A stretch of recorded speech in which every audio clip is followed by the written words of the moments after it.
ರಾಕೆಟ್ನಲ್ಲಿ ಹೋಗ್ಬೋದು, ಫ್ಲೈಟ್ನಲ್ಲಿ ಹೋಗ್ಬೋದು, ಟ್ರೈನಲ್ಲಿ ಹೋಗ್ಬೋದು, ಸಾರಿಗೆನಲ್ಲಿ ಹೋಗ್ಬೋದು, ಎಲ್ಲಿ ಬೇಕಾದರೂ ಹೋಗ್ಬೋದು. ಆದರೆ ಎಲ್ಲಿ ಹೋದರೂ ಏನೂ ನೀವು ಸುಖ ಕಾಣಕ್ಕಾಗೋದಿಲ್ಲ. ಎಲ್ಲಿಯೂ ಸುಖ ಇಲ್ಲ, ತನ್ನಲ್ಲೇ ಇದೆ ಸುಖ. ಆ ಸುಖ ಯಾವುದು? ಆ ಪರಮಾತ್ಮನ ಚಿಂತನೆಯನ್ನು ಮಾಡ್ತಕ್ಕಂಥದ್ದೇ ಸುಖ. ನಾವು ಸದಾ ಪರಮಾತ್ಮನ ಚಿಂತನೆ ಯಾಕೆ ಮಾಡಬೇಕು? ಇದು ಯಾರ ಸೃಷ್ಟಿ? ಈ ಜಗತ್ತು. ಈ ಜಗತ್ತಿಗೆ ನಾವು ಯಾತಕ್ಕಾಗಿ ಬಂದಿದ್ದೇವೆ?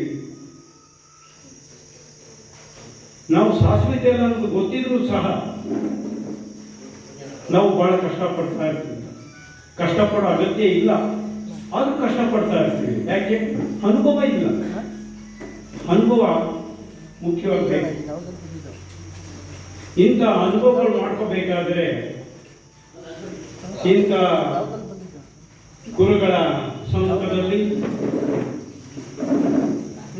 ಗುರುಗಳ ಅವರ ಅಡಿದಾವರಿಯಲ್ಲಿ ಎಲ್ಲರೂ ಬಂದು ಅವರಲ್ಲಿ ನಿಮ್ಮ ಆತ್ಮವಿಶ್ವಾಸವನ್ನು ತೋಡ್ಕೊಂಡ್ರೆ ನಿಮಗೆ ಒಳ್ಳೆಯ ಸದ್ಭಾವನೆ, ಪರಮಾತ್ಮನ ದಾರಿ ನಿಮಗೆ ಬಹಳ ಸೊಗಸಾಗಿ ತೋರಿಸ್ಕೊಡ್ತಾರೆ. ನೀವು ಅಂದ್ಕೊಳ್ಬಹುದು ಏನೇನೋ ಕಾರ್ಯಕ್ರಮ ಮಾಡ್ತಾರೆ, ಮಾಡೋದೆಲ್ಲ ದುಡ್ಡಿಗಾಗಿ. ಅದೆಲ್ಲ ತಪ್ಪು. ಹರಿದಾಸರು ಹೇಳಿದ್ದಾರೆ, ಎಲ್ಲರೂ ಮಾಡುವುದು ಹೊಟ್ಟೆಗಾಗಿ, ಏನು ಬಟ್ಟೆಗಾಗಿ. ಹಳ್ಳದಲ್ಲಿ ಕುಳಿತುಕೊಂಡು ಕಲ್ಲು ದೊಣ್ಣೆ ಹಿಡಿದುಕೊಂಡು ಮಾಡುವುದು ಹೊಟ್ಟೆಗಾಗಿ, ಏನು ಬಟ್ಟೆಗಾಗಿ. ಎಂಥ ಮಹಾರಾಜನೇ ಆಗಿರಲಿ, ಎಂಥವರೇ ಆಗಿರಲಿ, ಒಂದಿಷ್ಟು ಆಹಾರಕ್ಕಾಗಿ ದುಡಿಬೇಕಾಗಿದೆ. ಆಹಾರ ದುಡಿಯೋದಕ್ಕೆ ಯಾರಿಗೂ ಕಷ್ಟ ಇಲ್ಲ. ಪರಮಾತ್ಮ ಎಲ್ಲರೂ ಸಂತುಷ್ಟವಾಗಿ ಕೊಟ್ಟಿದ್ದಾನೆ. ಆದರೆ ನಮ್ಮ ಆಸೆ ಇದೆಯಲ್ಲ, ಅದಕ್ಕೆ ನಾವು ಬೆಲೆ ಕಟ್ಟಕ್ಕಾಗೋದಿಲ್ಲ. ಈ ಜಗತ್ತು ಕೊಟ್ಟರೆ ಮತ್ತೊಂದು ಜಗತ್ತು ಬೇಕು ಅಂತಕ್ಕಂಥ ಆಸೆ ನಮ್ಮಲ್ಲಿ ತುಂಬಿಕೊಂಡಿದ್ದೀವಿ. ಇದನ್ನೆಲ್ಲ ಇಂಥ ಶ್ರೇಷ್ಠ ಜನ್ಮಗಳನ್ನು ನೀವು ಕಳ್ಕೊಳ್ಳದೆ ಈ ಜನ್ಮದಲ್ಲಿ ನೀವು ಮುಕ್ತರಾಗಬೇಕಾದರೆ ಸದಾ ಭಗವಂತನ ಚಿಂತನೆಯನ್ನು ಮಾಡಬೇಕು. ಪರಮಾತ್ಮನ ಸ್ತೋತ್ರವನ್ನು ಕಲಿಯಬೇಕು. ಬೆಳಗಿನ ಜಾವದಲ್ಲಿ ಪರಮಾತ್ಮ ನಾಮಾಮೃತವನ್ನು ಪಠಿಸಬೇಕು. ಯಾಕೆಂದರೆ ಇದೆಲ್ಲ ಸೃಷ್ಟಿ ಅವಂದೇ. ಪ್ರತಿಯೊಂದು ಸೃಷ್ಟಿಯೂ ಅವಂದೇ. ನೀವು ಕೂತಿರ್ತಕ್ಕಂಥ ನೆಲ ಒಂದು, ಉಸಿರಾಡ್ತಕ್ಕಂಥ ಗಾಳಿ ಆತಂದು, ಕುಡಿತಕ್ಕಂಥ ನೀರು ಆತಂದು, ಸೇವಿಸ್ತಕ್ಕಂಥ ಆಹಾರ ಆತಂದು, ಎಲ್ಲದೂ ಆತಂದೆ. ಆದಮೇಲೆ ನೀನು ಏನಪ್ಪ ಮಾಡಿದ್ಯಾ? ಇದನ್ನೆಲ್ಲ ನೀನು ಭೋಗಿಸಿದ್ಯಾ?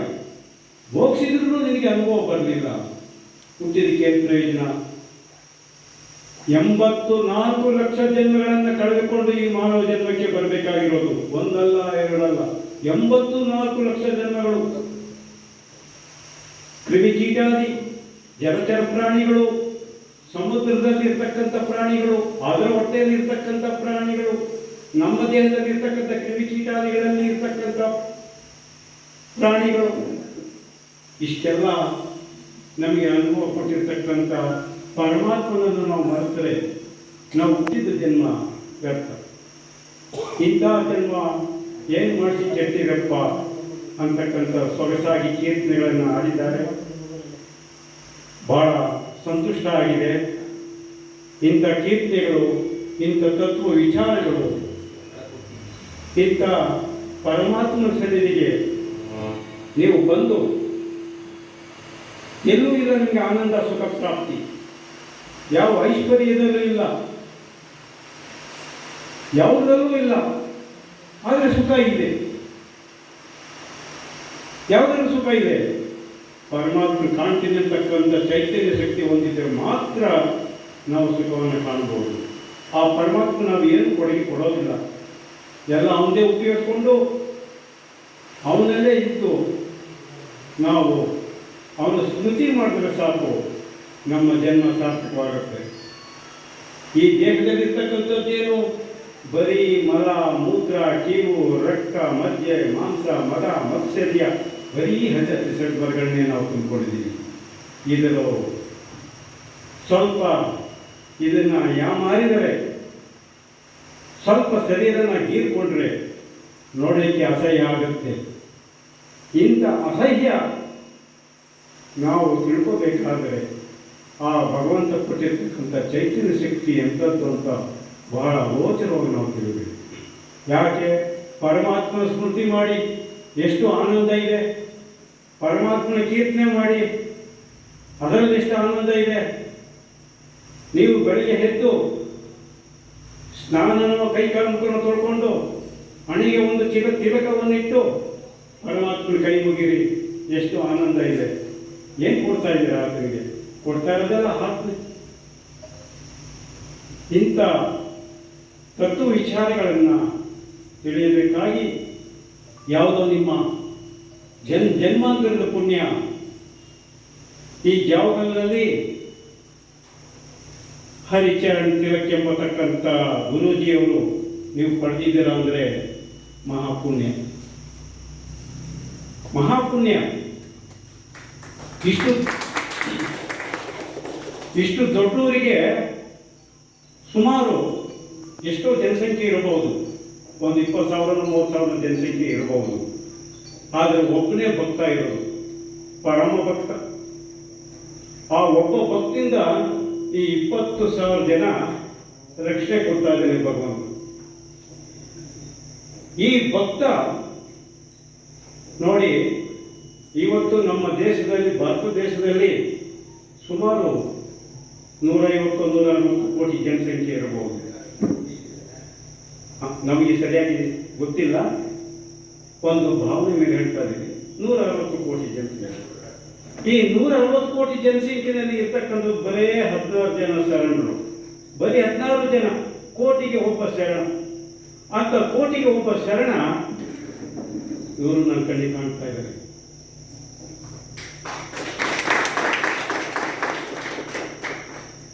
ಇಂಥ ಶರಣರ ದರ್ಶನ ಮಾಡಬೇಕಾದ್ರೆ ಅವರು ಏನು ಒಂದು ಫೌಂಡೇಶನ್ ಇಟ್ಕೊಂಡಿದ್ದಾರೆ, ಆ ಫೌಂಡೇಶನ್ ಬರ್ತಕ್ಕಂಥ ಉತ್ಪತ್ತಿ ಯಾರಿಗೆ ಕೊಡ್ತಾರೆ, ಆ ಉತ್ಪತ್ತಿ ಏನು ಮಾಡ್ತಾರೆ, ಆ ಉತ್ಪತ್ತಿಯಿಂದ ಅವರು ಏನೇನು ಮಾಡ್ತಾ ಇರತಕ್ಕಂಥ ವಿಮರ್ಶೆ ಮಾಡ್ತಕ್ಕಂಥ ಶಕ್ತಿ ನಿಮ್ಮೆಲ್ಲರಿಗೂ ತುಂಬಿದೆ.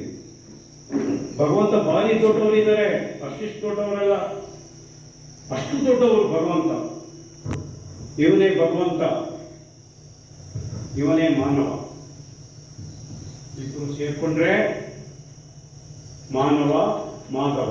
ಮಾಧವ ಅಂದರೆ ಭಗವಂತ, ಮಾನವ ಅಂದರೆ ನಾವು ನರ ಮನುಷ್ಯರು. ನಮ್ಮ ಸೃಷ್ಟಿ ಮಾಡಿರೋದೇ ಆ ದೈವ. ಸುಮ್ಮನೆ ಭ್ರಮೆ, ನಾನು ಮಾಡಿದ್ದೀನಿ ಅನ್ನೋದು, ನಿಂದೇನೂ ಇಲ್ಲ. ಆದ್ದರಿಂದ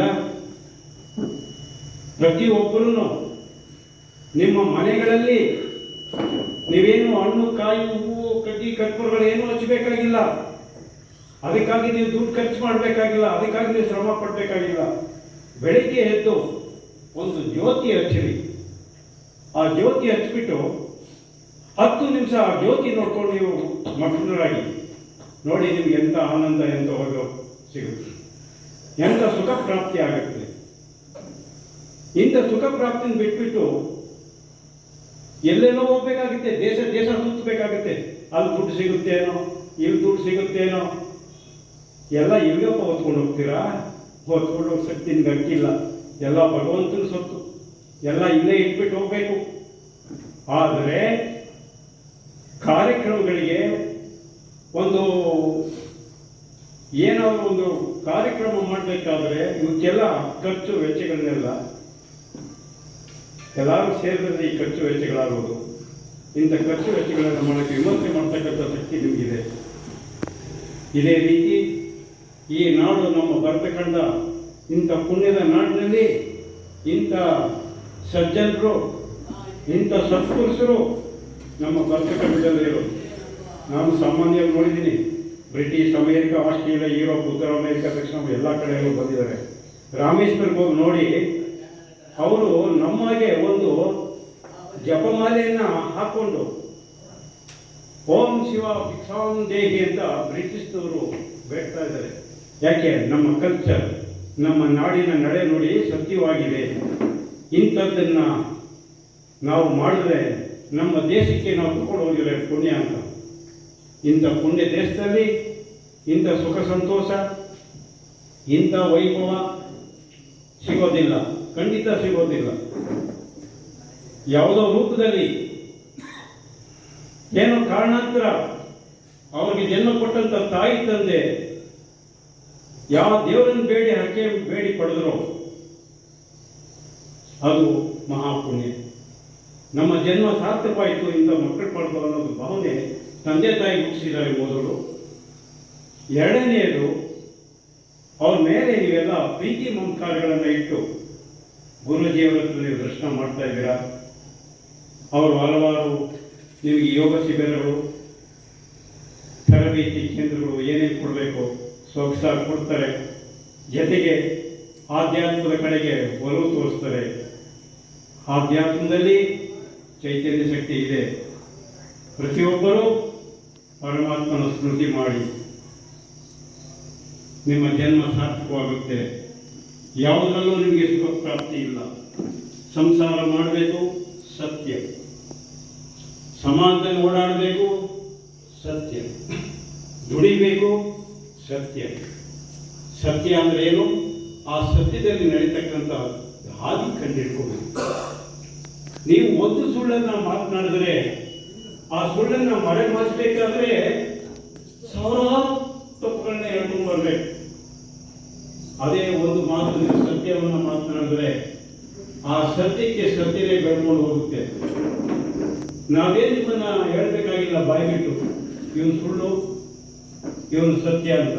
ನಿಮ್ಮ ಆತ್ಮನೇ ನಿಮಗೆ ತೋರಿಸ್ಕೊಡುತ್ತೆ. ನಾನು ಸುಳ್ಳು ಹೇಳ್ಬಾರ್ದಾಗಿತ್ತು, ಸುಳ್ಳು ಹೇಳ್ಬಿಟ್ಟಿದ್ದೀನಿ, ಇನ್ಮೇಲೆ ನಾವು ಸುಳ್ಳು ಹೇಳ್ಬಾರ್ದು, ಈ ಸುಳ್ಳನ್ನ ಹೇಗಾದ್ರೂ ನಾನು ತಪ್ಪಿಸ್ಬೇಕು ಅಂತ ಅವನ ಆತ್ಮಚಿಂತನೆ ಮಾಡ್ತಾನೆ ಇರ್ತಾನೆ.